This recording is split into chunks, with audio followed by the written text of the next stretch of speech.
Hey, welcome back to my channel. I'm gonna walk you guys through maintaining my sourdough. Super easy. We do the cheaters version, and the real secret is just to add flour and water in a 1-to-1 ratio. Literally 1 cup of flour, add 1 cup of water. And every time I use my sourdough, I add more flour and water. Now I'm just using plain old all-purpose white flour and just tap water.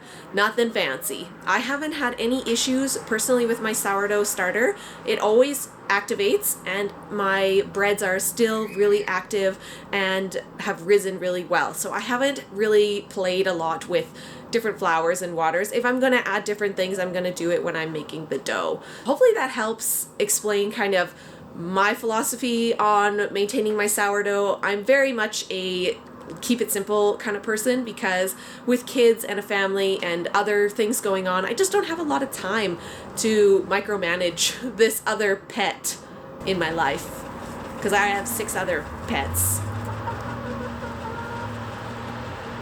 To keep my sourdough from over fermenting and becoming too sour, I love to keep mine in the fridge. It is so easy to just pop that guy in the fridge and use him every few days instead of having to feed him in the morning and then again in the evening, worry about taking out discard, measuring, weighing, all that junk. I just totally eliminated all of that and keep it really simple.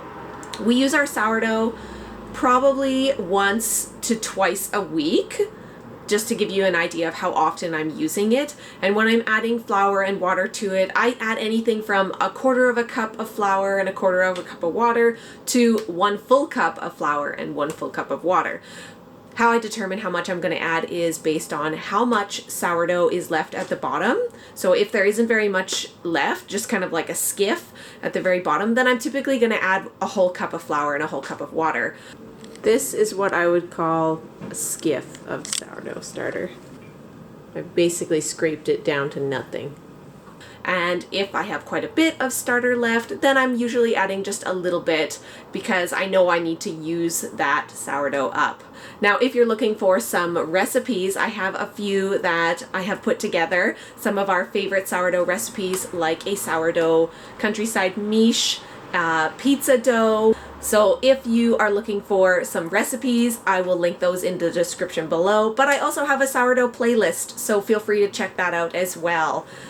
I love sourdough because of all of the health benefits it brings. I just love being able to make my own bread. I know a lot of people jumped on the sourdough train. I've been doing sourdough for at least a year, if not 2 now. I got my sourdough starter from my mother-in-law and she showed me my first recipe, which involved a lot of discarding and a lot of waiting, and I was really inexperienced. But after a year, I can fully say now I kind of know what to expect to get my breads to turn out really good and in order to keep my sourdough from dying or turning very black. Anyway, what it can look like if you leave your sourdough. We went on holiday for a week, but I didn't have a chance to use my sourdough before that. So it's been about 2 weeks since I've touched this guy. I literally left him in the fridge as he is, pulled him out, and this is what he looks like now. And it's got this black, kind of black-green, kind of tingy liquid on top. And that is because it has been sitting for quite a while. This sourdough is very pungent because it has been 2 weeks. You can strain off this black liquid, or you can leave it in and just plan to use your sourdough right away. So yeah, I just wanted to show you what the sourdough starter will look like when you've left it for a couple weeks and is looking kind of rough. Okay, the first step to reviving this sourdough, I've strained off the black kind of top liquid. If there's a lot of sourdough and you're worried about that, we can remove some of the and discard some of the sourdough as well, but I'm hoping to use it right away. So I'm just gonna start by adding equal portions of water and flour. So I'm gonna add 1/2 cup of flour and 1/2 cup of water. So we'll stir this together and then we're going to leave it on the counter. I'll come back and I'll show you guys what it looks like a little bit later today. I will be feeding it twice today simply because the starter has been sitting in the fridge for 2 weeks. So there we go. It's all nice and mixed together again.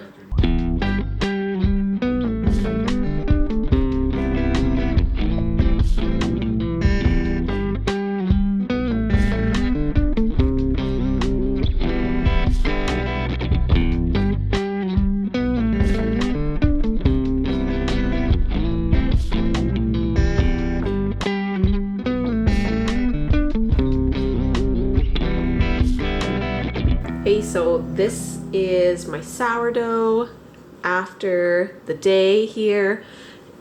It's got a few bubbles on it now. It has a very pungent smell still.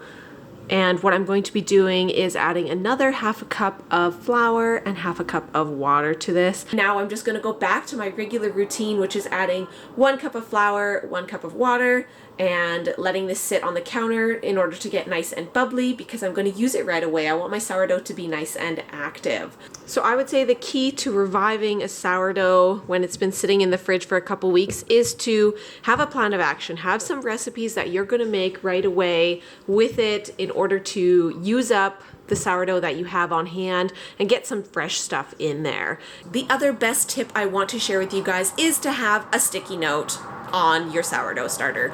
I love to have just a sticky note with the date on it that I last added flour and water to my starter. This just lets me know when I last used it, when I last fed it, so I can kind of keep a better track of how long it's been since I've made something with sourdough and when it's looking like I'm going to be needing to add some more to it. So this was a super easy tactic that I implemented, and it has definitely really helped me maintain my sourdough starter a lot better and keeps me on top of making sourdough recipes too. Hopefully this video helps. Thanks so much for watching. Don't forget to hit that like and subscribe button, and happy sourdough baking!